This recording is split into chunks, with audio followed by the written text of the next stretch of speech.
Sebuah kawasan bernama Jalan Ki Gede Ing Suro di kota Palembang sangat terkenal dengan kerajinan tenun songketnya. Di sepanjang jalan ini, kita bisa menemukan berbagai jenis tenun khas Sumatera Selatan.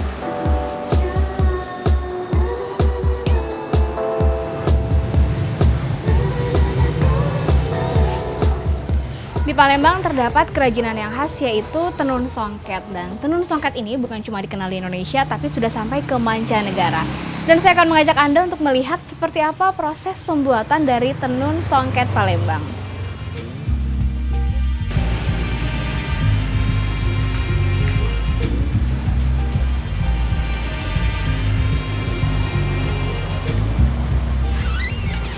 Halo Kak Zainal, apa kabar nih? Baik. Wah, nih koleksi songketnya makin cantik-cantik aja kayaknya Iya nih. dong. Boleh ngobrol-ngobrol dikit nih ya, aku mau Boleh. nanya-nanya tentang songket nih. Boleh. Nah, boleh ceritain sedikit nggak nih tentang motif-motif songket itu kan ada macam-macam ya? Iya. Seperti apa sih? Nah ini kan karena di Palembang ini kan terkenal dengan bunga kenanga ya, yang harum wangi gitu ya. Ya, akhirnya pada zaman dahulu dibikinlah motif kenanga tapi lagi dimakan ulat gitu. Jadi ini kegunaannya biasa motif-motif lepus gini biasa digunakan untuk orang tua pengantin ya.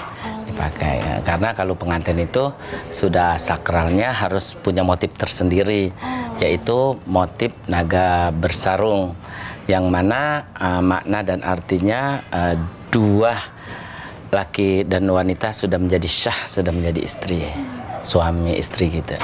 Jadi ini juga bisa menunjukkan ini kali ya, strata sosial seseorang juga ya kalau punya songket jenis kayak gini.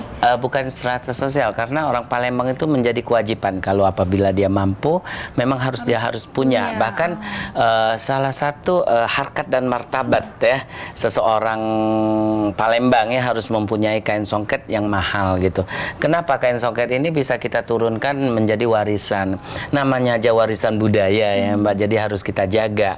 Jadi mulai dari situlah orang terdahulu untuk menanamkan kepada anak cucunya bahwa budaya itulah yang harus kita jaga.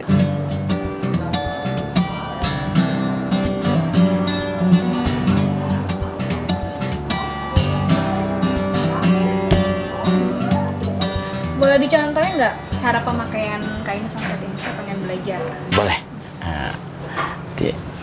Kalau tumpal atau kepala harus di depan, ini masuk ke dalam, ditarik ke atas, masuk samping. Nah, ini nanti dibentuk tinggal. Oh, seperti ini. Nah, nanti dijepit selendangnya baru begini. Nah, Pakai kebaya juga cantik. iya, kebaya blusan juga cantik. Gimana? Terlihat anggun? Nah, ini belum pakai kebaya loh. Ya. Ya.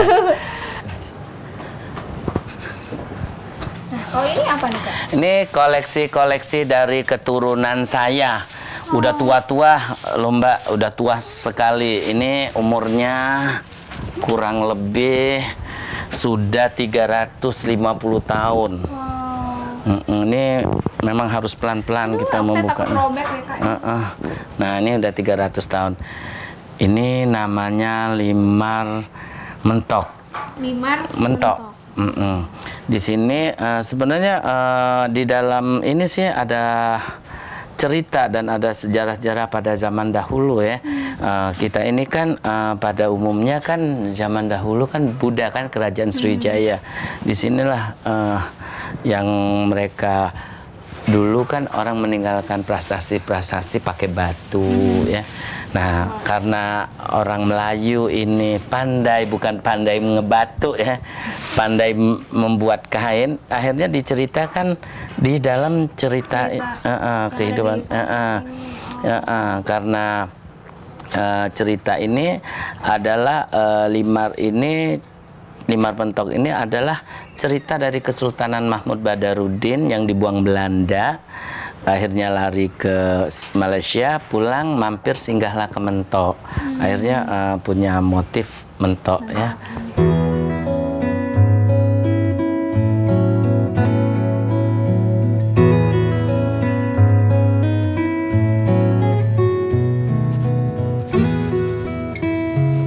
Kain tenun songket memiliki memiliki banyak fungsi. Tidak cuma digunakan sebagai busana, tapi bisa juga digunakan untuk menghias kamar pengantin, bisa dari tempat tidur, juga untuk dudukan tempat pengantin, bahkan untuk acara akikah anak kecil. Dan untuk motifnya sendiri juga tidak ada pakem khusus, tapi harus tetap menggunakan warna merah.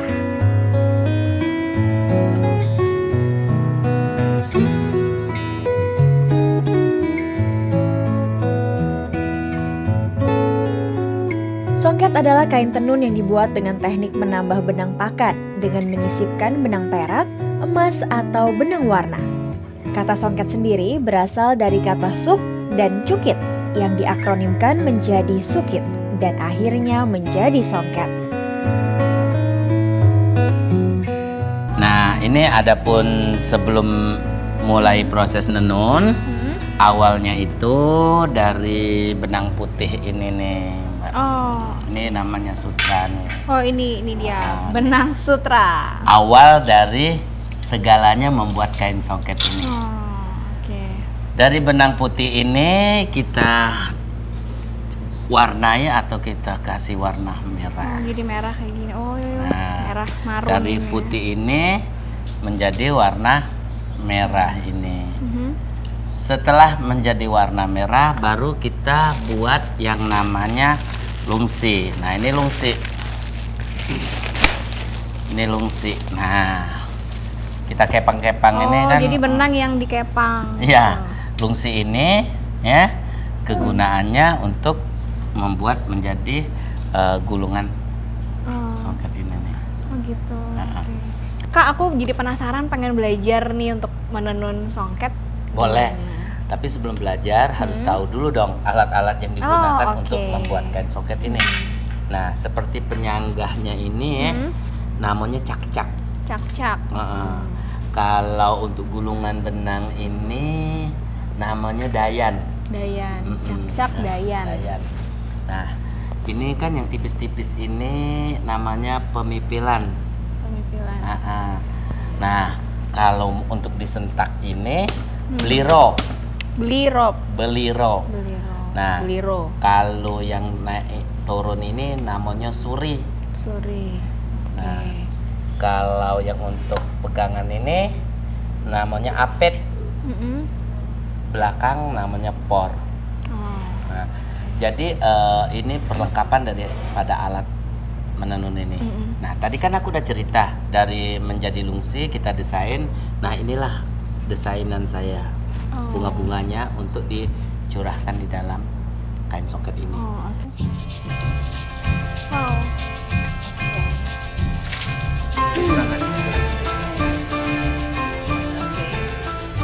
jadi biar pas gitu ya.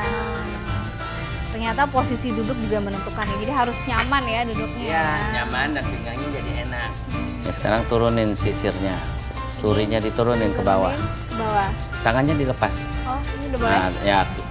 Ya turunin. Oh, oke. Supaya ini rapat ya. Oke. Ini Ini namanya apa nih proses kayak gini? Ini namanya menyentek. Menyentek. Supaya apa nih, Kak? Supaya lebih padat, tapi harus kuat. Krek gitu. Oh, kayaknya ini benar-benar olahraga ya karena semua organ tubuh itu bekerja di sini ya. Habis ini sakit semua, Mbak. Tulang punggung sakit, pinggang sakit. Lengan juga jadi kencang. 1, 2, 3. Tek. Itu lagi sekali lagi. Biar 1. Dah. Nah, Kak, aku kan udah lihat nih proses pembuatan dari songket. Tapi sebenarnya masih ada lagi nggak sih kain yang khas dari Palembang? Banyak sekali, seperti ada tenun tajong dan juga ada jumputan Palembang ini. Kayak apa tuh jumputan? Ada juga nggak di sini? Ada, silakan. Yuk, kita lihat dulu. Seperti apa jumputan? Ini gimana nih? Keluar dari sini.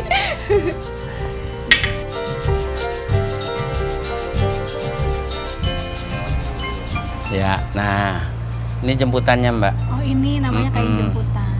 Banyak sekali motif-motifnya, Mbak. Jemputan ini ada yang motifnya yang sudah berkolaborasi ya. Ada yang motif tradisional ini. Ada yang di tangan, ini dibuat dari tangan. Ada yang dicap ya. Macam-macam sekarang. Kayak batik gitu ya, batiknya Palembang. Ya, gitu. Kalau jemputan ini biasanya digunakan untuk acara apa? Banyak sudah dimodifikasi macam-macam, dibikin sarung selendang ada yang juga dibikin baju-baju muslim yang begitu cantik-cantik. Oke Dewa, makasih banyak nih Kak Zainal udah berbagi ilmu tentang aneka kain khas yang ada dari Kota Palembang. Ya. Dan juga ini adalah hasil menjaga cagar budaya kita ya, supaya budaya kita bisa dikenal dari masyarakat kita sendiri, bahkan sampai ke mancanegara. Luar biasa sekali. Dan juga kita sebagai tanggung jawab kita sebagai anak bangsa, ya pertahankan. Oke, sip. Maju terus untuk Kak Zainal. Dan buat pemirsa di rumah, tetaplah di Tamasya karena saya masih akan mengajak Anda untuk melihat hal-hal menarik lainnya dari Kota Palembang. Bentuknya seperti ini, nggak tahu deh kayak gimana ntar rasanya.